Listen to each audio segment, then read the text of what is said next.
સમાચાર અત્યારે સામે આવી રહ્યા છે અમદાવાદથી।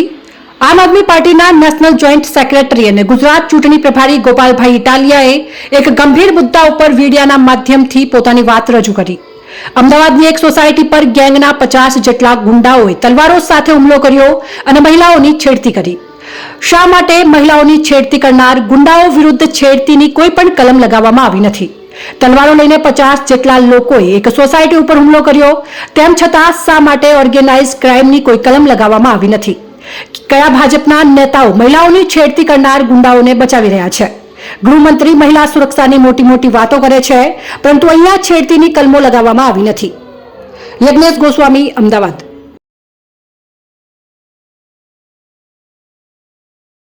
અમદાવાદમાં ગઈકાલે રાત્રે લુખ્ખા તત્વોએ ગેંગના સભ્યોએ આતંક મચાવ્યો અને એક સોસાયટીની અંદર જે ખૂબ મોટી સંખ્યામાં અસામાજિક તત્વો ઘૂસી ગયા, તલવારો સાથે મારામારી, પથ્થરમારો, ગાળાગાળી અને ન જાણે શું શું ઘટનાક્રમ બની ગયો। ટીવીના માધ્યમથી અને વાયરલ થયેલા વિડીયોના માધ્યમથી આપણે બધાએ એ ઘટનાને જોઈ। આપણે જે જોયું એના સિવાય પણ કંઈક ત્યાં એવું બન્યું છે કે જે આપણને જોવા નથી મળ્યું। એ ઘટના એવી છે કે ત્યાં રાત્રે જ્યારે ગુજરાતની એક ચેનલના પત્રકારે જે અને બહેનોને પૂછ્યું તો બહેનોએ, કેમ કે તાજી ઘટના બની હતી ત્યારે બહેનોએ એ મીડિયાના માઇકમાં જે બોલી રહ્યા છે એ જો સાંભળીએ તો એમાં એ ચોખ્ખું કહે છે કે મહિલાઓ સાથે છેડતી કરવામાં આવી છે। અને આ જુઓ, સાંભળો આ બેન શું બોલે છે। બેન ચોખ્ખું કહે છે છેડતી થઈ છે। આમ છતાંય પોલીસે દાખલ કરેલી એફઆઈઆરમાં છેડતીને લગતી કોઈ કલમ નાખવામાં આવેલ નથી। શું કામ? ગૃહમંત્રી તો કહે છે કોઈ ચમરબંધીને છોડવામાં નહીં આવે। શું કામ? 8 પાસ છે ગૃહમંત્રી, માટે કોઈ ચમરબંધીને છોડવામાં નહીં આવે, પણ ચમરબંધી ઉપર કલમય લગાડવામાં નહીં આવે। આ બીજા એક દીકરી છે, નાની ઉંમરની યુવાન દીકરી છે, એ જુઓ શું બોલે છે। એ પણ કહે છે કે એની સામે ઘૂરીને જુએ છે, એની સામે બીજી રીતે અલગ મિનિંગથી જોઈ રહ્યા છે, એવું દીકરી પોતે કહે છે। આ બતાવો જો। મહિલાઓ એવું કહે છે સોસાયટીની કે છેડતી થઈ છે, એમની સામે બીભત્સ રીતે જોવામાં આવ્યું છે, અભદ્રતા થઈ છે, છતાંય એફઆઈઆર ની અંદર આરોપી એવા તો શું ભાજપ વાળાના સગાઓ છે, એવા તો શું એમને ઉપર પ્રેમ આવી ગયો છે કે એમના નામ પણ નાખવામાં નથી આવ્યા। આખી એફઆઈઆર તમે જુઓ તો આરોપીના નામ એફઆઈઆર ના ખાનાની અંદર લખવામાં આવ્યા નથી। તો આ ગુંડાઓને, આ લુખ્ખા તત્વોને કોણ બચાવે છે અને શું કામ બચાવે છે? છેડતી કરી છે એવું બહેનો કહે છે, એફઆઈઆર માં છેડતીની કલમ જ નથી। શું કામ? તો કોઈ ચમરબંધીના કહેવાથી, ભાજપના કોઈ નેતાના કહેવાથી કદાચ પોલીસે મજબૂરીવશ આવું કરવું પડ્યું હોય।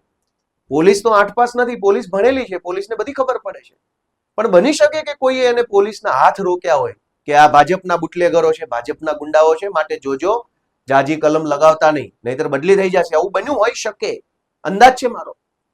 દોસ્તો, બે સૌથી મહત્વની બાબત આ એફઆઈઆર ની અંદર આપણને જોવા મળે છે। મારે તો ગૃહમંત્રીને એટલી રિક્વેસ્ટ કરવી છે કે ભાઈ, મેં પોલીસમાં નોકરી કરી છે, મને ખબર પડે છે એફઆઈઆર કેમ લખાય, શું તપાસ થાય, કેમ। તમને ના આવડતો હોય તો હું શીખવાડવા તૈયાર છું।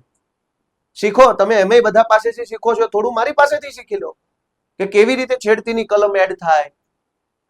એક જ 5 મિનિટના ગેપમાં સંખ્યાબંધ હજારો લુખ્ખાઓ, ગુંડાઓ તલવારો લઈને એક જગ્યાએ પહોંચી જાય। એ કામ માત્ર કોઈ ગેંગ જ કરી શકે, કોઈ ટોળી કરી શકે। એને અંગ્રેજીમાં કાયદામાં શબ્દ છે ઓર્ગેનાઇઝ્ડ ક્રાઇમ, સંગઠિત ગુનાઓ। આ આખી એફઆઈઆરમાં ઓર્ગેનાઇઝ ક્રાઇમની કલમ લગાડવામાં નથી આવી। શું કામ ભાઈ? કયા ભાજપ વાળા નેતાના સગાવાલાઓ હતા આ આરોપીઓ? આ અસામાજિક તત્વો કોના સગા છે? ઓર્ગેનાઇઝ ક્રાઇમ, 50-100 છોકરાઓ હાથમાં તલવારો લઈને કોઈ સોસાયટી ઉપર જાણે યુદ્ધ હોય એમ હુમલો કરી બેસે, છતાંય ઓર્ગેનાઇઝ ક્રાઇમની કલમ કેમ નથી લગાવી? કોણે ના પાડી? ચમરબંધીને છોડીશું નહીં, ચમરબંધીને છોડીશું નહીં, ચમરબંધીને છોડીશું નહીં। ચમરબંધીની ઉપર કલમ તો લગાવો। ઓર્ગેનાઇઝ ક્રાઇમની કલમ નથી લગાવી। બીએનએસ, ભારતીય ન્યાય સંહિતાની કલમ 111, 12, 13, 14 આ બધી ઓર્ગેનાઇઝ ક્રાઇમની કલમ છે। ત્યાર પછી આજ અસામાજિક તત્વો ઉપર છેડતીને લગતી કોઈ ફરિયાદ નથી લગાવી, કલમ નથી લગાવી।